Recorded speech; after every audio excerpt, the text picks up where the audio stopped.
napenda kusemezea kuma principe ine etupeleka kwa Boaz. Je ferai tout pour respecter les temps. Mitafanya yote njoo kuheshimia wakati. Je vais synthétiser mon message. Na mitakata mkifupi mbele yangu. Avant de commencer, je vais dire merci à l'Éternel Mbele ya kwanza napenda niseme asante kwa milele Mungu. qui m'a fait grâce d'être devant de son peuple. Alinifanya neema nikuye kando kando ya taifa yake. J'ai saisi l'opportunité pour manifester ma gratitude. Nabeba hii bahati njoo ya kuonesha heshima kwangu. Dans mon ministère, aucun homme de Dieu m'a mis à ses pieds pour m'aider et me canaliser ce qu'il peut faire et ce que je peux faire. Hakuna mtumishi wa Mungu anaweza kuniweka kwa mikono yake na kunitembesha mzuri. C'était en 2009. Ilikuwa ni mu 2009 que j'ai été laissé au pied de ses papas pour être formé. Njuu ya kujifunza. J'ai appris beaucoup de choses auprès de lui. Nilifunza vitu mingi kumkando kando yake. Il m'a appris comment écouter Dieu à la montagne. Alinifundisha namna gani kushikia Mungu kumulima. Lorsque Dieu lui parlait de cette vision, na wakati Mungu azonisemeza njoo onyo, j'étais à ses pieds. Nilikuwa kwa mikono Et yake. partout je suis passé. Kwa fashi yote Ce nilipita. qu'on est devenu aujourd'hui, Na kile tunakuya leo, j'ai cherché l'opportunité pour dire merci. ninatafuta bahati ya kusema asante. Ces papas et cette maman m'ont fait ce que je suis devenu aujourd'hui. Na baba na mama balinifanyisha vitu vikubwa. Je n'ai jamais été serviteur dans aucune église sur la terre. Mishi ya kuyaka mtumishi mkanisa hapa Je n'ai Bablongo. jamais été modérateur. Shi ya kuyaka moderateur. J'étais un simple chanteur. Nilikuwa muimbaji tu hapo Au le. travers ce pied, Kubikulu yake. et je suis devenu ce que je suis aujourd'hui. Mimi nakuya hiki ninakuya leo. Papa, merci. Baba asante. Merci, maman. Merci mama. Rite, chapitre 3, Tasoma Luka Rite chapitre 3 à partir du verset 1. kuanzia mstari wa kwanza. Je lis au nom de Jésus. Tunasoma mjina Yesu. Naomi, sa belle-mère, lui dit: Naomi mko wake namwambia, ma fille, je voudrais assurer ton repos, napenda nihakikishe pumziko yako. afin que tu sois heureuse. Njoo ukuye wa eri. Et maintenant, Boaz, avec les servantes qu'elle, Na Boaz yule anatumikia où tu as été, kule ulikuya. n'est-il pas notre parent? Ashina kambo yako. Voici, il doit vanner cette nuit les orges qui sont dans l'air.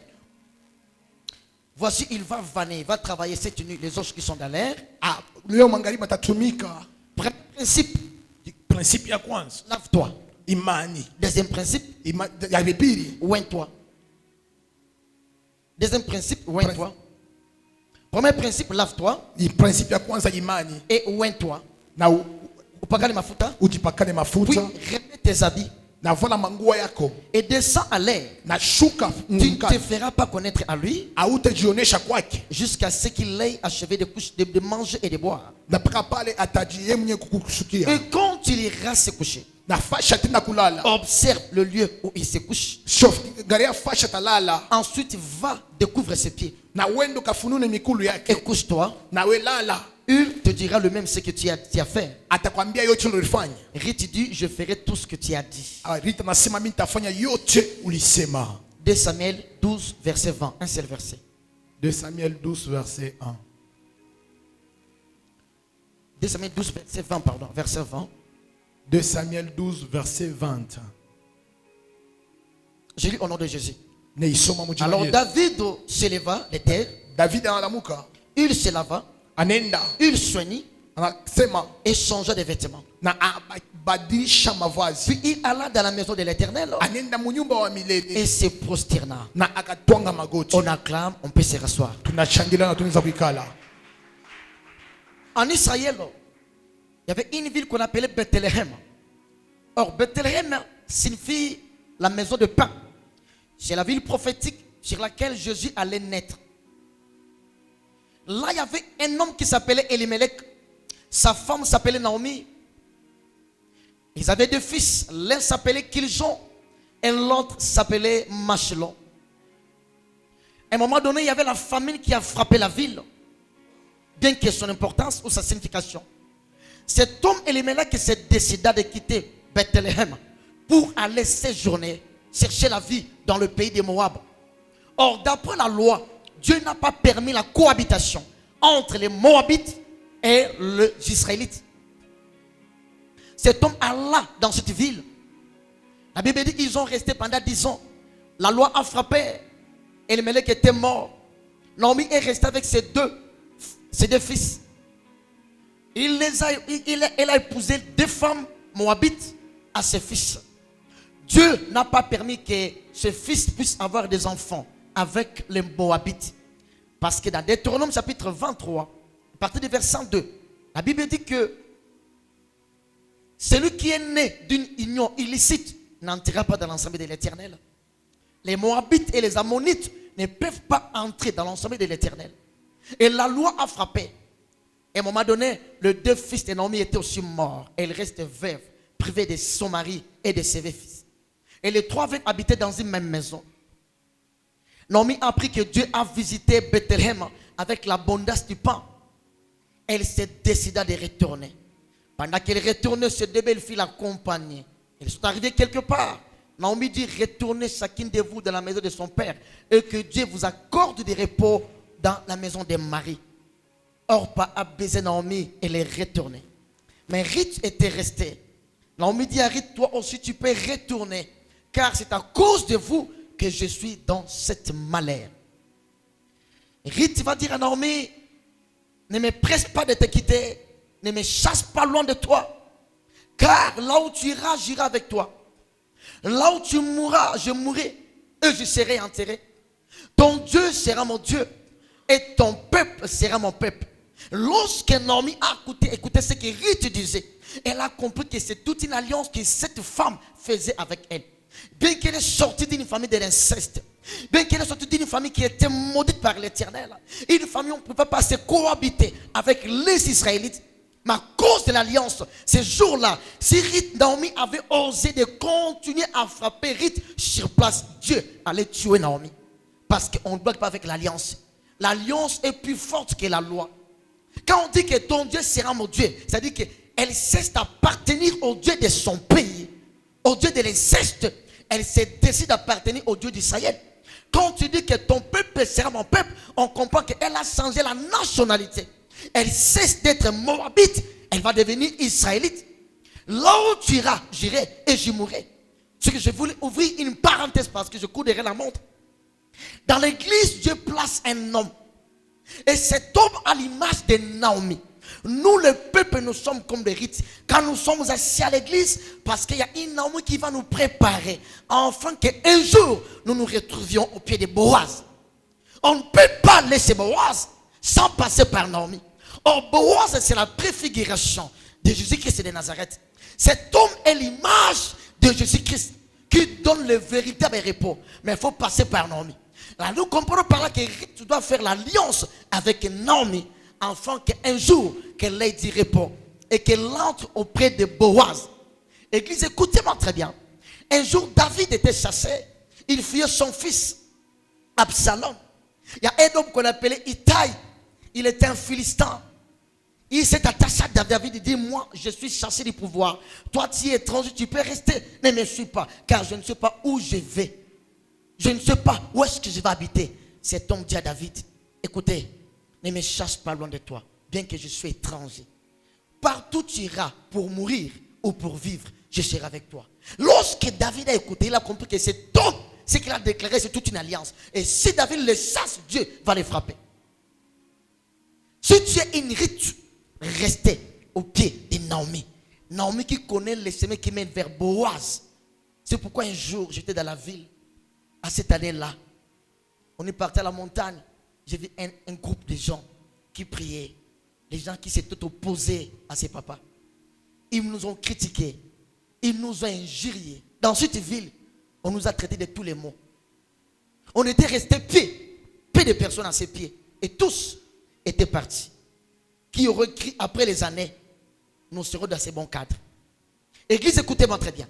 Lorsque tu fais alliance, ou tu restes au pied de l'homme que Dieu a passé, le ciel te voit. Et le ciel va t'assister. C'est pourquoi, un jour, les deux veuves restaient ensemble. En 15 jours, il y a eu une dispute entre Naomi et Ruth. En 15 jours, il y a eu les compréhensions entre les deux veuves. Elles habitaient ensemble. Lorsqu'ils ont passé beaucoup de temps, Naomi a compris l'obéissance, l'attachement de Ruth à ses pieds. Un certain matin, il dit, ma fille, je voudrais assurer ton repos, afin que tu sois heureuse. Ce que Naomi n'a pas prononcé lorsqu'il était avec Orp. Ce qu'elle n'a pas prononcé lorsqu'ils étaient à Moab. Mais après un temps, Il dit, je voudrais assurer ton repos, afin que tu sois heureuse. Par là, je comprends. Aucun homme sur la terre a la capacité de donner du repos à son prochain. Aucun homme. Voilà, Naomi a dit, je voudrais assurer ton repos. Naomi n'a pas dit, je voudrais te donner du repos. Car celui qui donne du repos, il est dans Matthieu chapitre 11, verset 28. Il y a quelqu'un qui crie, venez à moi. Vous tous qui êtes fatigués, chargés, et je vous donnerai du repos. C'est Jésus-Christ de Nazareth qui donne du repos devant toute difficulté, devant tout problème. Il dit, ma fille, je voudrais assurer ton repos. Tu vas Boaz, l'homme que tu es allé glaner, moissonner dans son champ. Il est de la famille de mon mari. C'est lui qui a les droits de rachat. C'est lui qui peut donner les repos. Tout ce que tu cherches, c'est à ses pieds. Aujourd'hui, il va laisser sa maison en étage. Il va aller dormir au champ. Je te donne 4 principes. Première des choses, lave-toi. Deuxième des choses, remets tes habits. Troisième des choses, oins-toi. Quatrième principe, tu vas aller dans le champ. Que Boaz ne te voie pas. Cache-toi. Laisse qu'il finisse, qu'il accepte de manger, de boire. Lorsqu'il finira, va doucement à ses pieds. Découvre tes pieds. Lui-même, il te dira ce que tu as à faire. 4 principes seulement. De même que lorsque David est sorti avec Bathsheba, l'enfant était dangereusement malade. L'enfant était prêt à mourir. David a gêné pendant 7 jours. Il couchait par terre. Mais lorsque l'enfant est mort, la Bible dit David s'est levé. Première des choses, il s'est lavé. Deuxième des choses, il s'est oigné. Troisième des choses, David a changé les vêtements. Quatrième des choses, il est monté au temple pour aller adorer. C'est là que je vais clôturer mon message. Église, écoutez-moi très bien. Nous sommes des rites. Il y a une Naomi que Dieu a placée en cellier. Que nous restons à ses pieds. Lui connaît les chemins qui mènent vers Boaz. Or, au pied de Boaz, il y a tout ce que nous cherchons. Mariage, les enfants, la promotion, la gloire. C'est au pied de Boaz. Alléluia. Et quand on dit lave-toi, cette femme n'était pas une femme sale. On ne parlait pas de l'eau naturelle parce que je n'ai pas le temps. Je vais clôturer bientôt. Je vais dire à quelqu'un, quand Naomi a dit arrête, lave-toi, il a dit cette femme, c'est-à-dire qu'elle était une femme païenne, elle devait passer par le baptême d'eau par immersion parce qu'elle était une païenne. C'est le premier des principes. C'est pourquoi ce jour-là, David était sur le balcon, il faisait de tout. Il a perçu une femme qui s'est baignée dans les douches. La douche n'avait pas la toiture.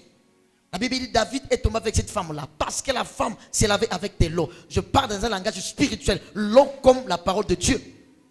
Comme l'image de la purification. Nous passons par les baptêmes d'eau, par immersion. À vrai sens du mot. Afin que nous soyons agréés devant Boaz.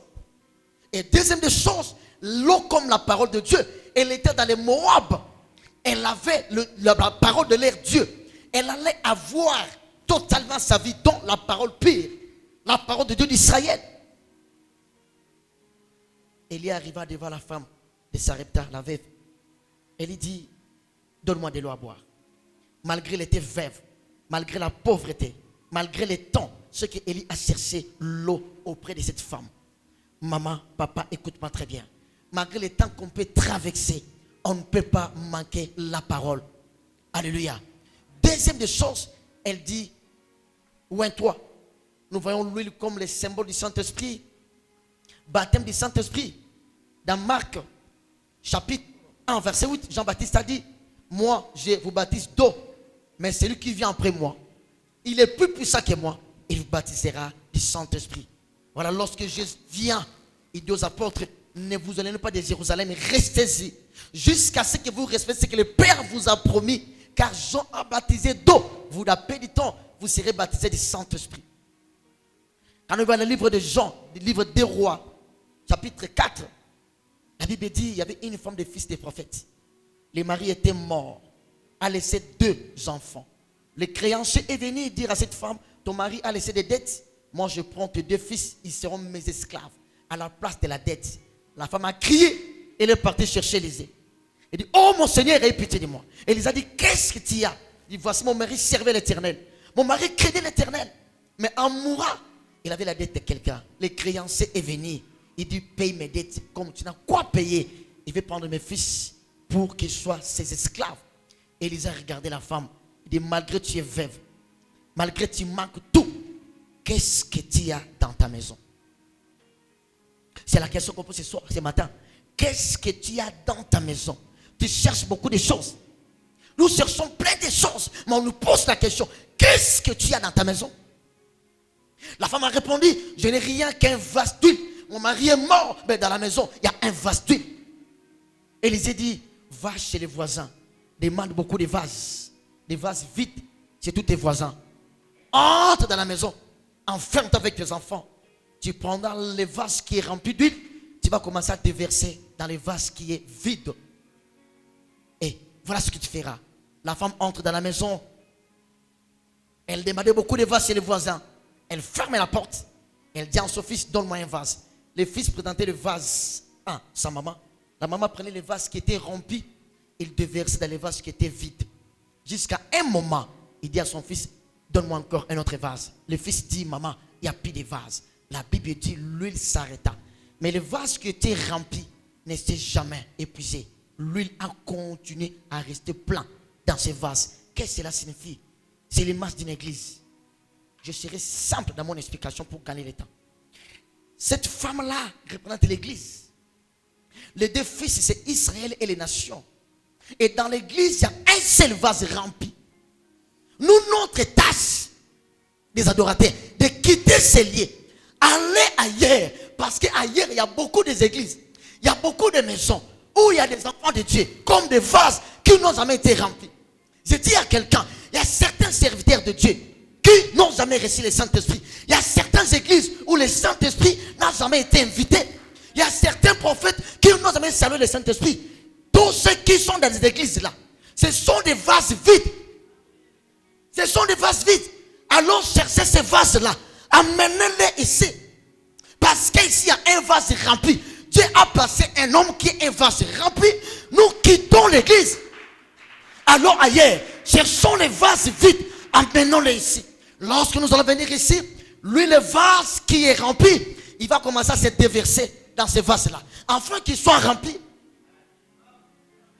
Lorsque l'huile va s'arrêter, qu'est-ce que cela signifie? La Bible dit, l'Antichrist est en train d'agir. Mais il agit en secret. Parce que celui qui le retient d'agir, c'est le Saint-Esprit. Lorsque l'église sera enlevée, le Saint-Esprit partira. Quand l'église est arrivée, le Saint-Esprit est parti. C'est là l'expression qu'on dit que l'huile s'arrêta. Pendant ce temps, l'huile continue à couler.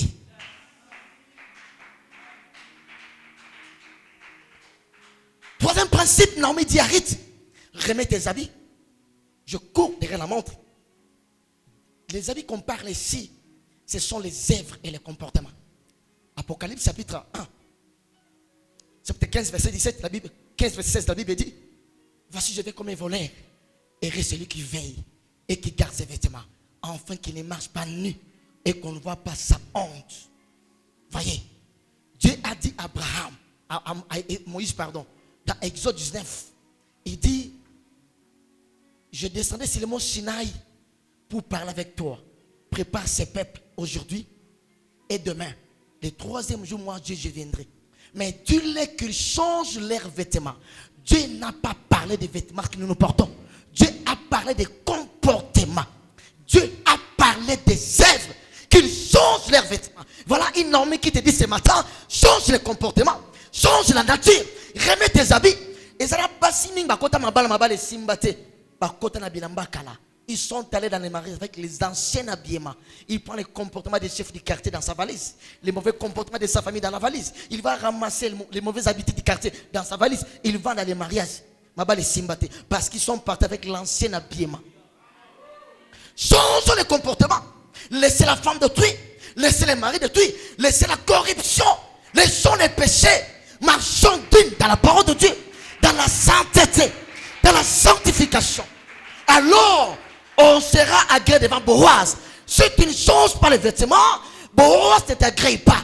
Tu peux venir janvier jusqu'au décembre devant Boaz, tu ne seras pas agréé.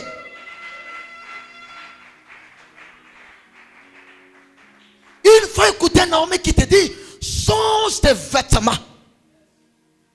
Un jour, Jésus passait, un homme qui s'appelait Bartimée. Il était sur le chemin. Pour manger, il faut mendier. Toute sa vie, il mendiait. Un jour, il a pris que Jésus passait. Que te bénisse. Jésus passait, Bartimée a crié, fils de David, aie pitié de moi. Il s'est arrêté. Mais la femme cananéenne avait dit à Jésus, fils de David, Et pitié de moi, Jésus n'a pas répondu. Parce que la femme était païenne, elle n'était pas israélite. Nous sommes le Congo de Lumumba, pas le Congo d'Obama. Fils de David, c'est uniquement pour les Israélites. Parce que c'est leur ancêtre. Quand le pasteur Trésor passe en France, quelqu'un qui est au 8e étage à Paris appelle pasteur Trésor. Tu peux regarder ou pas, parce qu'il y a beaucoup de trésors. C'est un nom de français. Mais si on appelle pasteur Ndala, il va s'arrêter. Il dira, tu connais Ndala? Est-ce que par hasard, tu n'as pas été à Colossie? Tu connais Ndala? Quand Jésus passait, il a écouté fils de David, il s'est arrêté. Il dit, Bartimée, tu connais David? Alléluia. Jésus dit, appelle-les. Bartimée, avant d'aller vers Jésus, c'est que j'aimais. Il a pris son manteau qu'il mettait là. Il a décidé. Non, mais il te dit, change les vêtements. Elle est montée pour être enlevée.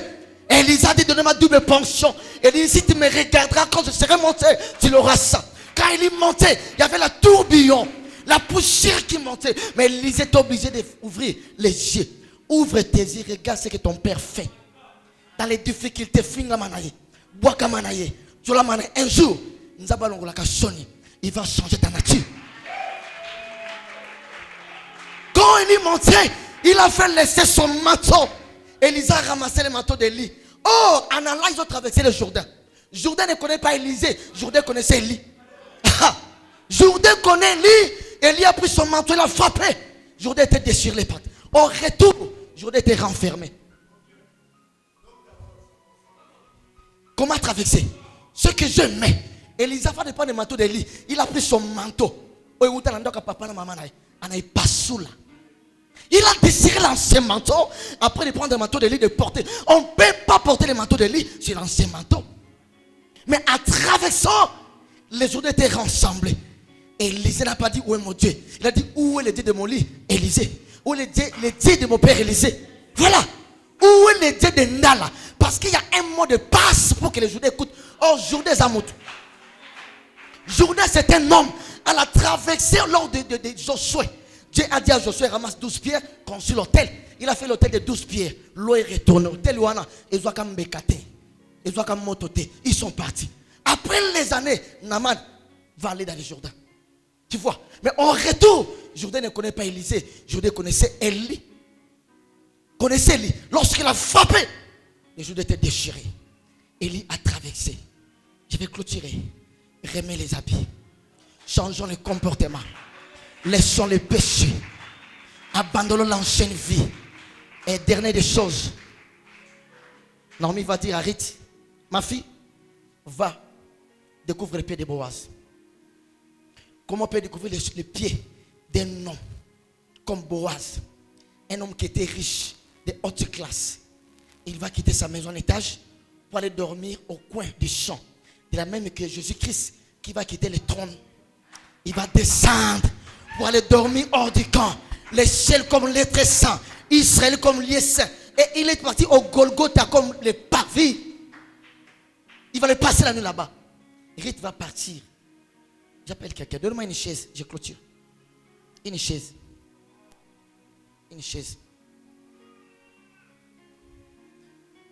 Papa, tu peux t'asseoir. Je clôture mon message.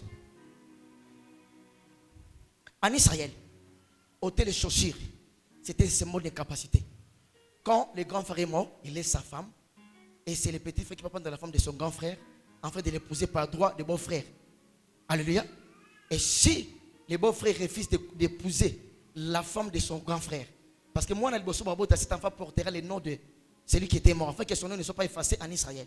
Mais si celui-là refuse, la femme vient, va rassembler les salives, il va cracher.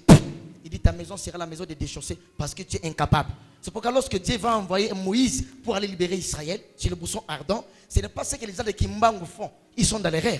Dieu a dit à Moïse, ôte tes chaussures. Le lieu que tu es, c'était lieu saint. Qu'est-ce que cela signifie? La femme que tu pars pour libérer en Égypte, ce n'est pas ta femme, c'est ma femme. Jean-Baptiste a dit, je ne suis pas digne d'enlever ses chaussures. Josué va entrer en Canaan, il a dit, ôte tes chaussures. Mais une femme païenne qui nous représente, nous, autres femmes, les pécheurs.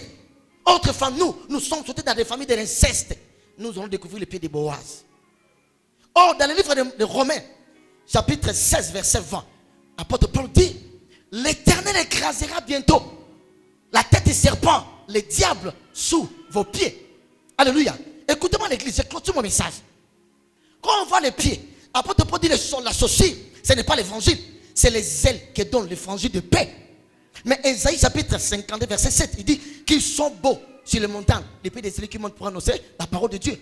Et Cantique des Cantiques chapitre 7 verset 2, la Bible dit, tes pieds sont beaux dans tes chaussures, la fille des princes. J'explique une chose, je clôture dans 5 minutes. Il y a une différence entre au pied et sous les pieds. Elle est venue découvrir les pieds de Boaz. Elle cherchait les repos. Les repos au pied de Boaz. Tout ce qu'on cherche au pied de Boaz. Mais l'église ou l'épouse, on ne peut pas rester sous les pieds, mais au pied. Parce que sous les pieds, c'est là où on va écraser la tête du serpent. Mais au pied, c'est là où nous allons trouver tout ce que nous cherchons. Le mariage au pied de Boaz. Tout ce qu'on cherche, on trouve au pied de Boaz. Mais attention, l'église ne connaît pas Boaz. Ruth ne connaissait pas Boaz. C'est Naomi qui connaît le chemin qui mène vers Boaz. Tu ne peux pas laisser Boaz sans passer par Naomi. J'ai dit à tout enfant de cette église, Dieu a passé quelqu'un, le pasteur Ndala. Il est là comme Naomi. Nous sommes des rites. Restons à tes pieds. Lui qui connaît le chemin qui mène vers Boaz. Le mariage, c'est Boaz. Le travail, le voyage, la gloire, c'est au pied de Boaz. Mais avant d'arriver au pied de Boaz, passez par Naomi. Bafingi ufingami. Banamutuka banakutuka. Banamuchambula banakuchambula. Banamutupa banakutupa shibote. Bumateso tuungane mkono. Bushiku na mchana. Batuchambule, batutupe pa miguu yake. Mais yeye anajua njia inapelekwa kwa Boaz. Un jour, il te dira, je vous assurerai ton repos. Il connaît les secrets. Et les repos au pied de Boaz. Tout ce qu'on cherche au pied de Boaz. Voilà, Dieu a dit à Ève, la femme t'écrasera la tête du serpent. Ce sont les hommes qui vont chercher à tuer les serpents. Il voulait dire à Ève, tu auras des générations de générations. Il arrivera un temps, un rédempteur naîtra. Il montera sur la croix, c'est lui qui va écraser la tête du serpent. Je déclare, au pied nous avons 5 doigts. Apôtres, évangélistes, prophètes, docteurs et pasteurs. Restons au pied. À la piscine de Bethesda, il y avait 5 portiques. La Bible dit tous les malades qui ont des cas, ils restaient aux piscines de Bethesda. Il y avait 5 portiques. Voilà les 5 personnes, les 5 ministères. Restons au pied. Restons au pied. Tout ce qu'on cherche, ça se trouve au pied de Boaz. Que Dieu d'Endala vous bénisse.